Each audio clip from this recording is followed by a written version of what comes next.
అందరికీ నమస్కారం. ఈరోజు మన డీప్ డైవ్కు స్వాగతం. ఈరోజు మనం మన సోర్సెస్ ఆధారంగా ఒక ఆసక్తికరమైన అంశాన్ని విశ్లేషిద్దాం. అదేంటంటే, కేవలం మనం అడిగితే సమాధానం చెప్పే ఏఐ స్థాయి నుండి సొంతంగా ఆలోచించి పనులు పూర్తి చేసే స్థాయికి టెక్నాలజీ ఎలా మారుతోందనేది చూద్దాం. అవును, ఇది నిజంగా చాలా వేగంగా జరుగుతున్న మార్పు. కదా, ఈ ప్రయాణంలో అసలు జనరేటివ్ ఏఐకి అలాగే ఏజెంటిక్ ఏఐకి మధ్య ఉన్న తేడాలు, ఏఐ 2027 అంచనాలు, వీటితో పాటు నరేష్ ఐటీ ద్వారా ఈ నైపుణ్యాలను ఎలా నేర్చుకోవచ్చో మనం చర్చించబోతున్నాం. ఖచ్చితంగా. ఇక్కడ మనం ముఖ్యంగా గమనించాల్సిందేంటంటే, ఈ రెండు ఏఐల మధ్య ఉన్న తేడా కేవలం ఒక చిన్న అప్గ్రేడ్ కాదు, అసలు పనులు జరిగే విధానమే పూర్తిగా మారిపోతోంది. అంటే మన సోర్సెస్లో దీనికి ఒక ఆసక్తికరమైన పోలిక ఉంది. జనరేటివ్ ఏఐని ఒక శక్తివంతమైన కారు ఇంజిన్లాగా అనుకుంటే, అవును, ఏజెంటిక్ ఏఐని దానంతట అదే నడిచే సెల్ఫ్ డ్రైవింగ్ కార్లాగా పోల్చవచ్చు. ఓహో, అంటే పూర్తిగా దానంతట అదే నడుస్తుందన్నమాట. అవును.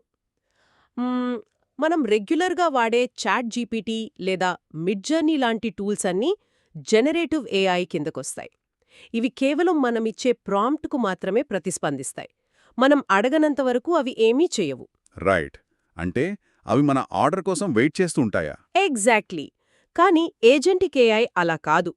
దానికొక లక్ష్యమిస్తే చాలు, దానంతటా అదే ప్లాన్ చేసుకుంటుంది, అవసరమైన టూల్స్ వాడుకుంటుంది, తప్పులు వస్తే సరిదిద్దుకుంటూ పని పూర్తి చేస్తుంది. Wait, really? అంటే కోడింగ్ లాంటివి కూడా దానంతటే అదే చేసుకుంటుందా? అవును. ఉదాహరణకు, దానికి ఒక కోడింగ్ టాస్క్ ఇస్తే ముందది కోడ్ రాస్తుంది. ఒకవేళ అందులో ఎర్రర్ వస్తే అక్కడ ఆగిపోదు. ఆ ఎర్రర్ని ఇంకో ప్రాంప్ట్లాగా మార్చుకుని ఎక్కడ తప్పు జరిగిందో దానికదే విశ్లేషించుకుంటుంది. అద్భుతం! తన తప్పు తానే సరిదిద్దుకుంటోంది. అవును, ఆ కోడ్ పనిచేసే వరకు మళ్లీ మళ్లీ ప్రయత్నిస్తుంది. అవసరమైతే ఇంటర్నెట్లో వెతుకుతుంది కూడా. ఇది వింటుంటే నాకొక డౌటొస్తోంది. ఈ ఏఐ 2027 అని మన సోర్సెస్లో ఎక్కువగా చూశాను. ఇది 2027లో రాబోయే ఏదైనా కొత్త ప్రోడక్టా? వినడానికి కొంచెం భయంగా కూడా ఉంది. లేదు. ఇదొక ప్రోడక్ట్ కాదు. డానియల్ కోకోటాజ్లో అనే మాజీ ఓపెన్ఏఐ పరిశోధకుడి బృందం చేసిన ఒక భవిష్యత్తు అంచనా మాత్రమే ఇది. ఓకే, ఒక ఫోర్కాస్ట్ అన్నమాట. అవును. ఏజెంట్లు ఎంత వేగంగా అభివృద్ధి చెందుతున్నాయో చూసి 2027 నాటికి అవి చాలా అడ్వాన్స్ అవుతాయని వాళ్లు చెబుతున్నారు.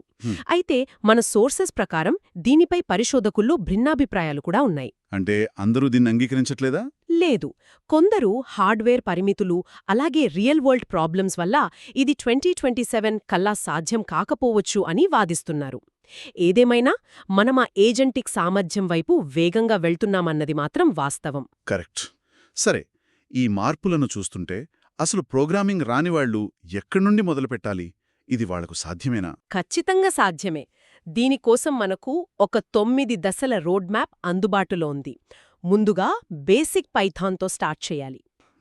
Basic Python, okay. ఆ తర్వాత ప్రాంప్ట్ ఇంజనీరింగ్, అటుపై లాంగ్చైన్, క్రూ ఏఐ లాంటి ఏజెంట్ ఫ్రేమ్వర్క్స్ నేర్చుకోవాలి. వీటితో పాటు డేటా ప్రైవసీ, ఎథిక్స్ కూడా నేర్చుకోవడం ఆ కరికులంలో ఒక ముఖ్యమైన భాగం. ఒక్క నిమిషం, లాంగ్చైన్, క్రూ ఏఐ అంటున్నారు. పేర్లు వినడానికే కొంచెం టెక్నికల్గా అనిపిస్తున్నాయి. నాన్ ప్రోగ్రామర్స్కి ఇది కష్టంగా అనిపించదా? అలా అనిపించడం సహజమే. కానీ లాంగ్చైన్ అనేది సింపుల్గా చెప్పాలంటే ఏఐకి మిగతా సాఫ్ట్వేర్లతో మాట్లాడే శక్తిని ఇచ్చే ఒక వంతెన లాంటిది. పెద్దగా భయపడాల్సిన అవసరం లేదు.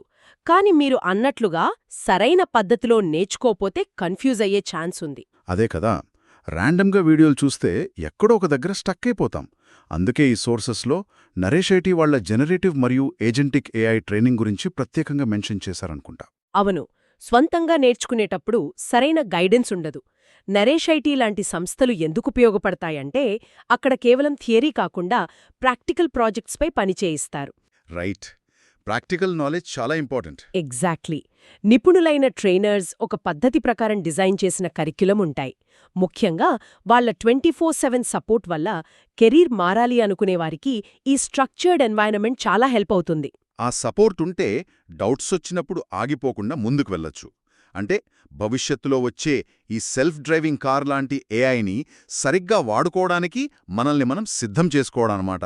ఖచ్చితంగా టెక్నాలజీ మారుతున్నప్పుడు మన స్కిల్స్ కూడా అప్గ్రేడ్ చేసుకోవడం అత్యవసరం. నిజమే. సరే, ఈ ఆసక్తికరమైన డీప్ డైవ్ను ముగించే ముందు ఒక ఆలోచింపజేసే ప్రశ్న. ఈ ఏజెంటిక్ ఏఐ సిస్టమ్సు భవిష్యత్తులో తమకు తాముగా కొత్త టూల్స్ను సృష్టించుకోవడం ప్రారంభిస్తే అప్పుడు మానవ సృజనాత్మకత పాత్ర ఏమిటి?